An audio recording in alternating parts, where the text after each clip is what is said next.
In the near future, a mutated form of rabies known as mad dog disease spreads through the world, quickly jumping from animals to humans.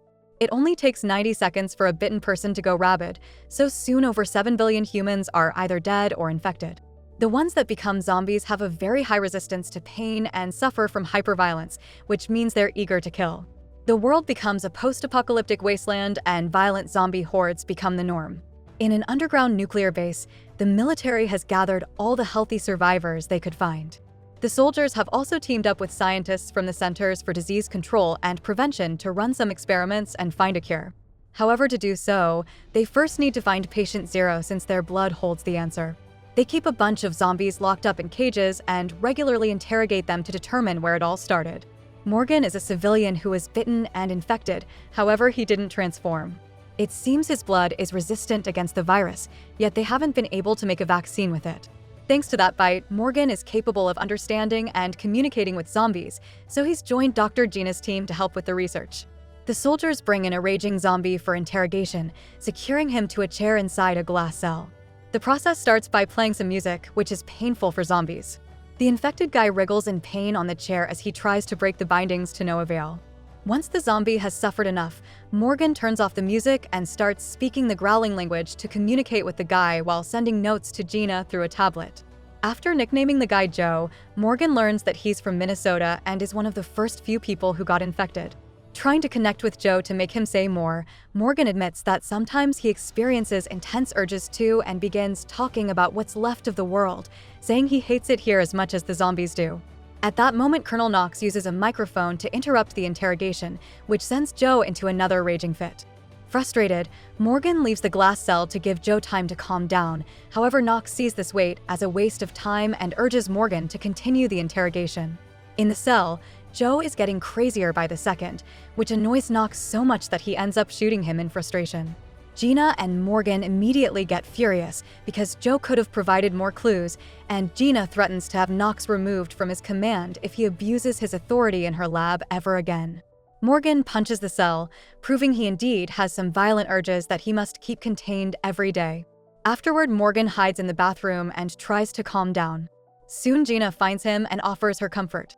So Morgan uses the chance to rant about the situation and the pressure he's under.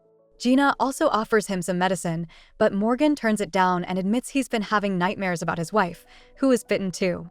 They both admit they miss the simple life and end up doing the dirty in the bathroom. Minutes later, Knox sees them leave the bathroom and mocks Gina for her bond with Morgan, so Gina accuses him of being jealous and says Knox would never have a chance with her. Meanwhile, Morgan goes to the underground cells and stops by a very specific cell at the back. It turns out that the zombie there is his wife Janet, who was bitten the same day as him. Morgan gives him an injection with a serum based on his blood, which doesn't cure her but at least slows down the infection and keeps her lucid. At first, Janet smacks it away, but after Morgan begs her to cooperate, she says that she still remembers the music and gets the injection. The next day, the soldiers bring to the cell a zombie nicknamed Pete. When they're about to tie him to the chair, he fights against the bindings until he breaks free and immediately attacks the soldiers. As the men struggle to keep him down, Dr. Scooter rushes into the cell to help, only for his arm to get bitten in the process. The team immediately takes Scooter to the medical room, and Scooter keeps asking them not to let him turn. They inject him with the serum, and Gina cuts Scooter's arm off right before the 90 seconds run off. At first, it seems he's all right, and everyone celebrates. But suddenly Scooter goes into shock and the group has to hurry to tie him down before he transforms. They aren't fast enough and Scooter sits up growling, so Knox shoots him down and says that's what Scooter wanted when the others get angry. Morgan and Gina have no choice but to accept he's right. Later, while the soldiers wash the cell, Knox gets drunk in the bathroom. Gina has a breakdown in private, but Morgan finds her and comforts her through it. Then they visit the memorial of Scooter's son, leaving a little cupcake for his birthday. The following day, they try interrogating Pete again. Morgan is angry over the loss of Scooter and keeps using the music to torture Pete for longer than usual, turning it on and off a couple of times just to mess with him. When the questions finally start, Peter shares he's from Minnesota and that he was infected in October, but he refuses to say more. Getting angrier, Morgan snaps and points his gun at Pete, who still doesn't answer the question and just says, "Do it." Frustrated, Morgan leaves the cell. Later, Gina and Morgan meet with General Pierce and explain that both Joe and Pete were infected in Minnesota by a very early group. Gina wants to expand the search into Minnesota since the chances of patient zero being there seem to be high. Knox immediately complains about the idea, saying it would only cause them to lose more soldiers. However, Gina keeps going, pointing out that the zombies have evolved into a more intelligent and dangerous breed, showing their strategic attacks. Morgan also reminds them that zombies can't lie. In the end, General Pierce authorizes a search in Minnesota. After the meeting, Morgan brings Janet another injection. As they chat, Janet realizes Morgan is having mixed feelings about her and Gina, but Morgan swears that Janet is his everything. Janet freaks out as she demands to be released, saying she would rather be free outside than safe in a hellhole. She also mentions how much she shares some human experiences like crying, so Morgan takes her hand and tells her not to lose hope because the injections will help. All the while, Morgan continues to have flashbacks of his old life with Janet. He kept insisting he wanted a child, but Janet wanted to wait to find the right surrogate. The couple was still very happy together and even had their own code to show their love. Later, Gina takes another blood sample from Morgan while ranting about the fact they can't figure out why only he is immune. She's tried a few solutions on rats, but nothing has worked so far, and the rats keep killing each other. Morgan's resistant blood can reduce the viral levels in the body, slow down infection, and calm the aggression, but the effect only lasts for 5 minutes. They're far from getting a vaccine yet, so Gina points out Janet's recovery isn't guaranteed and Morgan gets upset. At that moment, Gina chooses to confess her love for him, however, Morgan just leaves the room.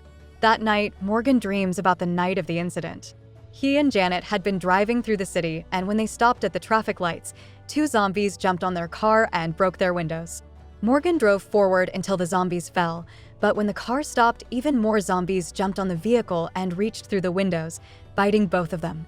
In the present, Morgan wakes up from the nightmare with a scream. Sometime later, Gina discovers that she's pregnant with Morgan's child. She can't help having a breakdown since she has no hopes that Morgan will return her feelings. Meanwhile, Knox and his men bring the fallen soldiers from the search mission to be cremated. After paying their respects, the soldiers get ready to move the bodies, only for a dead man to suddenly wake up and attack. It turns out he's a civilian zombie who dressed as a soldier to infiltrate the base.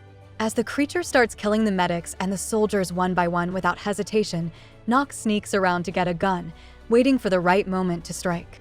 The alarm wails throughout the labs and soon more soldiers rush to the crematorium, where Knox is searching for the enemy that went into hiding. A newly transformed teammate jumps on him, so Knox quickly shoots him before he keeps on moving.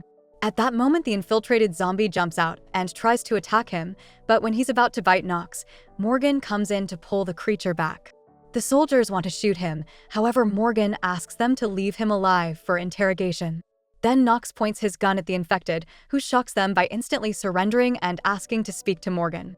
The zombie is taken to the glass cell and the music is turned on, however, the guy isn't bothered. In fact, he just sits there and takes out a cigarette to smoke. If it wasn't for his different colored eyes, nobody would be able to tell he isn't human. The soldiers found a campus ID on him, so Morgan nicknames him the Professor. The interrogation begins, yet the professor isn't intimidated and answers with vague philosophy. He admits he's been looking for Morgan, who apparently is very popular in the zombie community. When Morgan asks him why the music doesn't affect him, the professor explains that each zombie is unique just like humans, pointing out that Morgan's ability to talk to zombies is his own brand of infection uniqueness. This offends Morgan, who insists he isn't a zombie. The professor also says that the zombies are a more evolved species than humans, who destroy whenever they feel like it too. Then he shares how he was infected. That day he was giving a lecture at the university. He kept getting calls from his wife, so he went to the corridor to take it. When his wife told him about the chaos taking over the city, the professor heard a noise in the classroom and turned around to discover a horde of zombies breaking in and attacking everyone. The professor tried to run away, but soon the zombies were rushing through the corridors and infected students jumped on him, biting him. His body transformed, but his mind was still clear enough to return home. However, as soon as he saw his wife and his daughter, the virus triggered his inner rage and forced him to eat them both. Morgan is disgusted by the story and calls him out for his lack of control, but the professor simply repeats that zombies have risen above the limitations of humanity. He doesn't think there's such a thing as a patient zero and ignores the questions to rant against the government and the system. This causes Morgan to finally snap and punch him before leaving the cell. After taking a moment to calm down, Morgan returns to the cell and accepts a cigarette, pretending to be friendly. The professor teases him by asking about Janet and says she doesn't need a cure because zombies are actually the solution to human infection. As the philosophical rambling continues, Morgan realizes that the professor is making him waste time on purpose. Getting suspicious, he uses a device to scan the zombie, and when he finds nothing, he rushes to the cells. He finds Pete and shares his theory. Pete got captured on purpose as part of a plan. When Pete realizes Morgan is going to hurt him to make him talk, he tries to self-delete and falls unconscious. Morgan uses the scanner again and gets a signal, so he opens a scar on Pete's body and finds a hidden tracker. His theory turns out to be true. Pete let the soldiers capture him on purpose so the other zombies could find the location of the base, confirming they're becoming smarter and planning to attack. Morgan runs to inform Pierce of the incoming danger, so Pierce orders a full lockdown of the base. Unfortunately, the zombies get inside before they can finish securing the entrances, and soon a bloodbath ensues as refugees are attacked without mercy. A creature sneaks to the cell area and releases all the prisoners, making the army even bigger. The soldiers try opening fire, but their numbers aren't enough and the zombies keep on advancing while killing everyone in sight.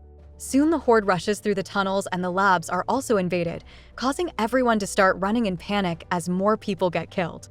Knox takes Gina through a safe escape route and Pierce tries to follow them as the zombies chase after them. However, Knox shoots down Pierce so the zombies stop to feed on him, giving him time to escape with Gina in the elevator. A horrified Gina insults Knox's actions, but Knox says it was a necessary sacrifice for survival.